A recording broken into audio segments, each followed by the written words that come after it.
মুখ্যমন্ত্রীর বিরুদ্ধে সমাজ মাধ্যমে কুরুচিকর পোস্ট তার প্রতিবাদ করলেন বিজেপি বিধায়ক অসীম সরকার। হরিণঘাটার বিজেপি বিধায়ক অসীম সরকার মুখ্যমন্ত্রীর বিরুদ্ধে কুরুচিকর পোস্টের প্রতিবাদ করছেন। তিনি বলছেন মেনে নেওয়া যায় না, এবং তিনি এটাও বলছেন যে ভেবেছিলাম মুখ্যমন্ত্রীর দলের কর্মীরা প্রতিবাদ করবেন, কিন্তু কেউ করেননি বলেও মন্তব্য অসীম সরকারের। যদিও তৃণমূল কংগ্রেস তারা কিন্তু বিধায়কের প্রতিবাদে রাজনীতির গন্ধই পাচ্ছে।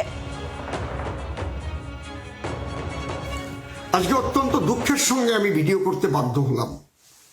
দেখুন, আমি ভারতীয় জনতা পার্টি করি, আর মাননীয় মুখ্যমন্ত্রী মমতা বন্দ্যোপাধ্যায় তিনি তৃণমূল কংগ্রেস করেন। আমি রাজনৈতিক মঞ্চে যখন দাঁড়াবো তখন তার বিরুদ্ধে আমি তার দুর্নীতির বিরুদ্ধে কথা বলবো, তার যে রাজ্য পরিচালনায় কোনো ত্রুটি থাকলে সেখানে কথা বলবো। তাই বলে বাংলাদেশের কোনো মুসলমান বলবে আপাকে পাঠিয়ে দাও, আপার তো হাজবেন্ড নাই, আপাকে আমি আই লাভ ইউ করি, আমি বিয়ে করব। তৃণমূল কংগ্রেস কি ঘুমিয়ে আছে? আমার পশ্চিমবাংলার মুখ্যমন্ত্রী সম্পর্কে তুমি এই জাতীয় কথা বলবে, মুখ সামলে কথা বলবে? এটা সে তোমার মায়ের মতো, তাকে এই ধরনের কথা বলবে? আমি সহ্য করতে পারিনি বলে ভিডিওটা করলাম।